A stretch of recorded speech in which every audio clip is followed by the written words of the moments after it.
पावन त्रिवेणी में दर्शन करने और स्नान करने का सौभाग्य प्राप्त हुआ। गत वर्ष इसी समय हम लोग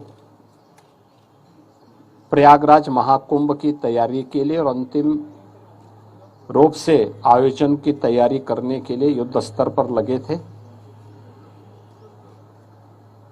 मुझे याद है 10 जनवरी 2025 को भी मैं प्रयागराज में ही था। मेले की अंतिम तैयारी देखने के लिए मैं आया था और आज इस वर्ष माघ मेला जो पूरी भव्यता के साथ पौष पूर्णिमा 3 जनवरी 2026 से प्रारंभ हो चुका है। लगातार यह 15 फरवरी तक यह आयोजन चलेगा। जो अपेक्षा थी पौष पूर्णिमा को कि 10 से 15 लाख श्रद्धालु इस अवसर पर आएंगे, लेकिन पौष पूर्णिमा के स्नान के अवसर पर आपने देखा होगा 31 लाख से अधिक श्रद्धालु मां गंगा, मां यमुना और मां सरस्वती की इस पावन त्रिवेणी में आकर के भगवान बेणी माधव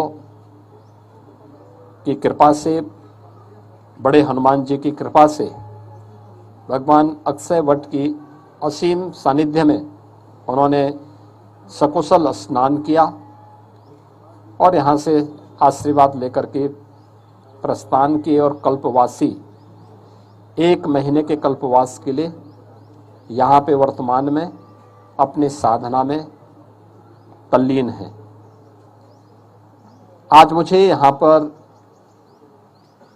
भगवान रामानंद जी के 726वें पावन जयंती के कार्यक्रम में भाग लेने का अवसर प्राप्त हुआ है। ये प्रयागराज का सौभाग्य है कि अनेक पूज्य ऋषि मुनियों के पावन धरा है। द्वादश माधव के साथ ही त्रिवेणी के पावन धरा के साथ ही यहाँ पे महर्षि भारद्वाज, महर्षि याज्ञवल्क्य और अन्य तमाम पूज्य महर्षियों का, सिद्धों का, संतों का सानिध्य इस पावन धरा को प्राप्त हुआ। 726 वर्ष पूर्व इसी पावन धरा पर जगतगुरु रामानंदाचार्य जी का भी जन्म हुआ था। आज का दारागंज उनकी जन्मस्थली के रूप में ही विख्यात है। आज उनके इस पावन जन्मोत्सव कार्यक्रम के साथ ही माघ मेले की तैयारी भी हम लोगों ने प्रारंभ की है, इसकी समीक्षा की है। यहाँ पे खास तौर पर 14-15 जनवरी को मकर संक्रांति के अवसर पर यह भी एक मकर संक्रांति का स्नान होगा।